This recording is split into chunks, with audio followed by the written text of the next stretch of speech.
Hey, howdy, hey, welcome back to my channel. For today's video, we are going to be reviewing RuPaul's Drag Race Season 14, Episode 11. This week, the queens had to do the Lollapalooza. So if that sounds good to you, make sure to hit that like button, comment down below, and hit that subscribe button. Come join the Sandwich Hour community. Help me get to 1,000 subscribers. And without further ado, let's get this video started.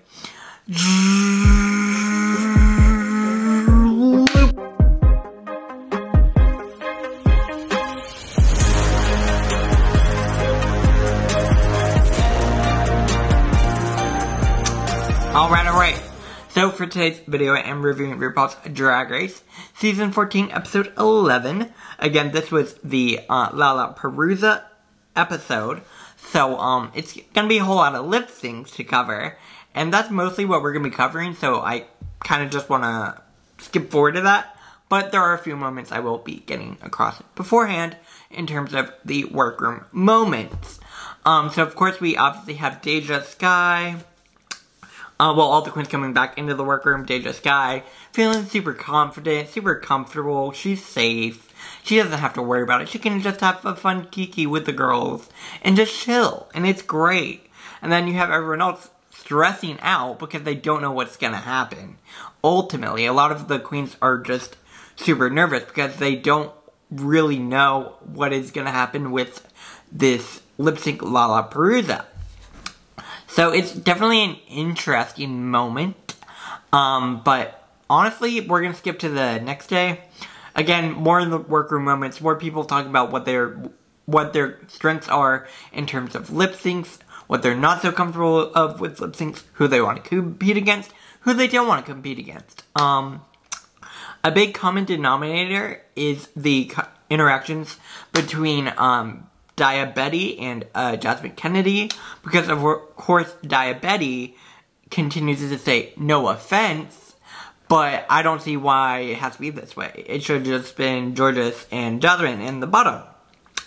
Which on the one hand, I kind of see where Dia is coming from, because I do feel like had they just done that last week, this episode could have been a normal episode. Again, I feel for Dia in that moment.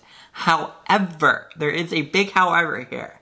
I don't think the no offense comment makes it okay. I feel, again, these are all my own opinions, the no offense is kind of just like a pillow that you put there to be like, oh, I'm not hurting you. It's no offense, you know? No offense, but, your drag is shite. No offense, but, you can't lip sync, you know? All that sort of shit. Which, on the one hand, I'm like, I get it, but on the other hand, I'm like, maybe not the best thing to say in the middle of a competition. I don't know. Again, maybe Dia was trying to get into Jasmine's head. I don't know. And of course, you also have Jasmine calling her out on that and saying this whole no offense comment really doesn't negate the actual offense of this comment. And, of course, I feel for Jasmine in this moment. And it's interesting because Jasmine's super confident as well, because Jasmine is a dancer, and it's a lip-sync Lollapalooza. So people are nervous. They're nervous to lip-sync against Jasmine. So Jasmine is trying to also get into Dia's head a little bit, I think, in that moment. Again, like I was saying, there are a few queens people are very nervous to lip-sync against, aka Jasmine and Georges.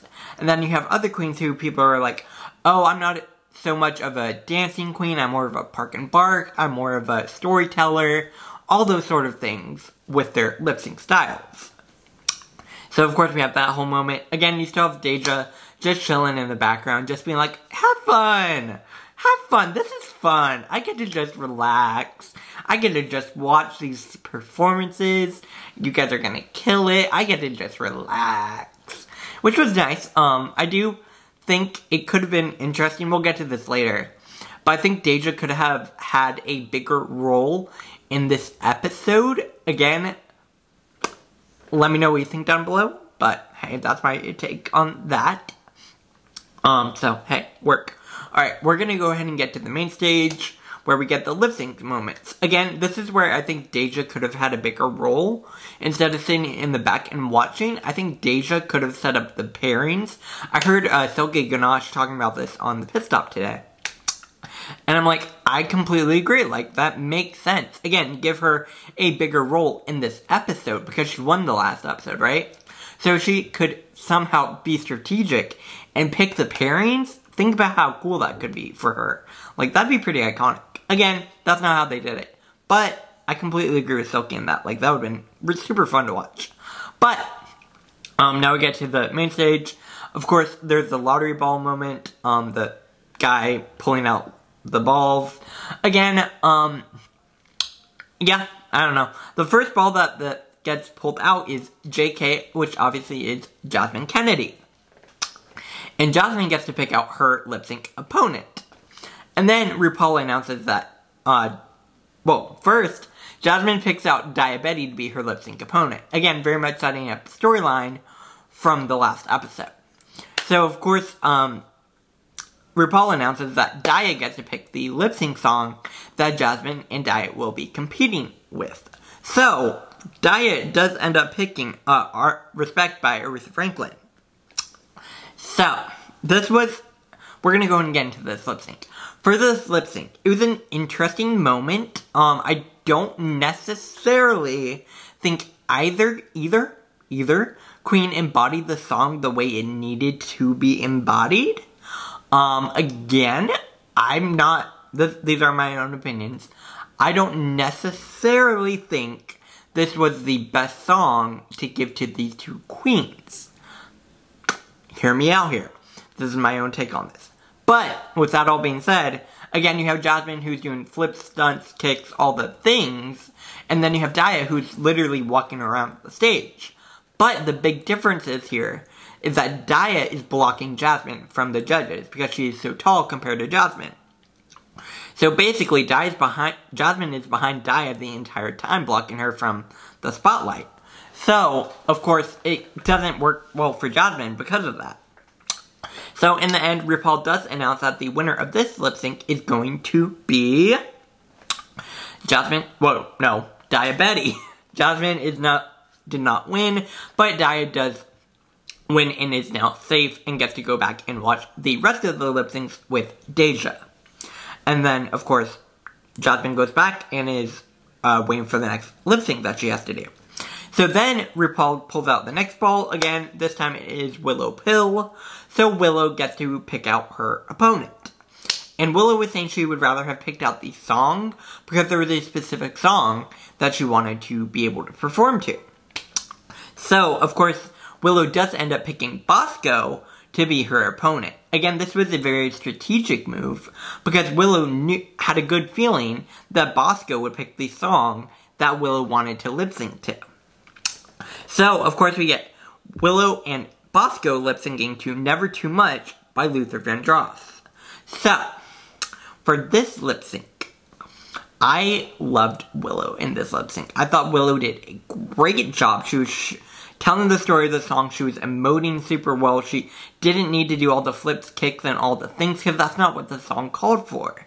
Willow knew what she was doing. She knew what she was getting into. She was a very smart queen. Again, I love Willow this season. Willow is very strategic in this competition. She doesn't necessarily reveal all of her cards, and because of that, she gets to kind of throw things out and be like, hey, I can actually do this.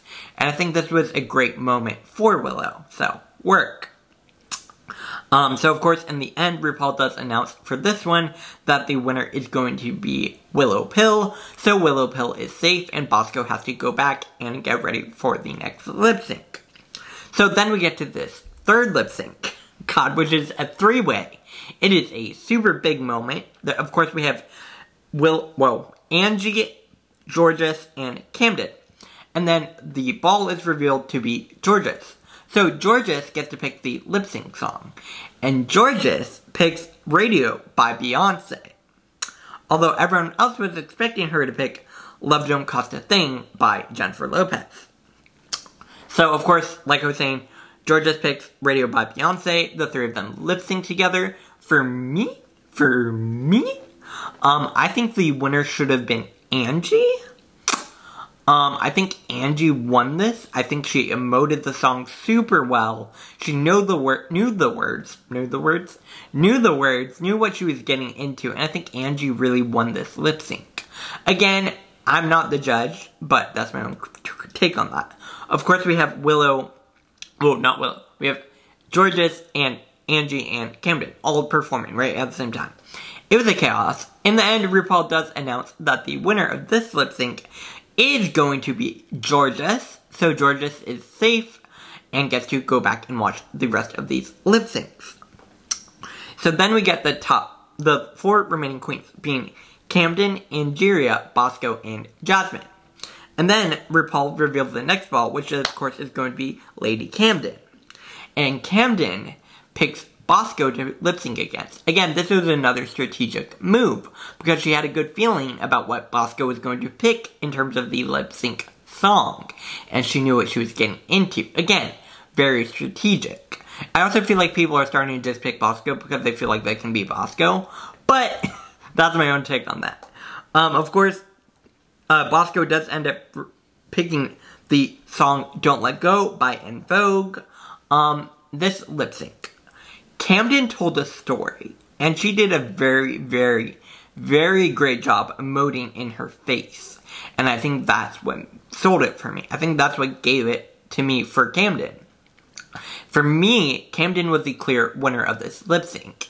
Again, I feel like Bosco was kind of fading into the background in this lip sync. Again, this episode was a lot of Bosco, in my opinion, fading into the background. And I feel like that wasn't the best time for Bosco to be doing that, because obviously Bosco has 2 wins.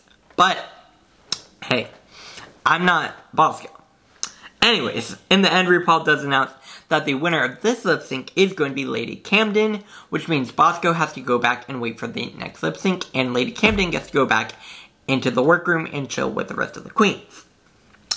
So, now we get this final lip sync between Angie and Jasmine. Because, of course, Jasmine is lip syncing with Angie. And, of course, they end up lip syncing to Love Don't Cost a Thing by Jennifer Lopez.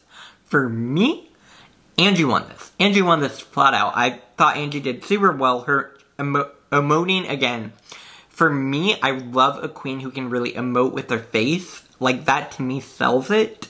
And I think Angie did a great job selling this song.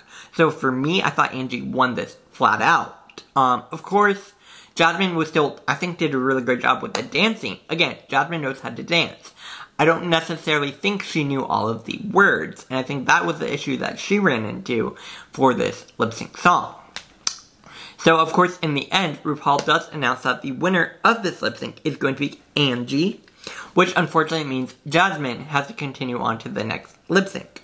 So Angie gets to go back and be safe. And then we get to this final lip sync number 6, Bosco versus Jasmine, which of course is swept away by Diana Ross. So, when it comes to this lip sync, neither one of the queens were really doing what I wanted for the song.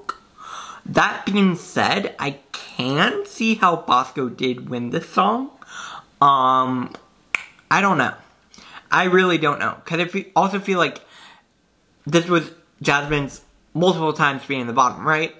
And I don't know, track record might have played a role in deciding between the two.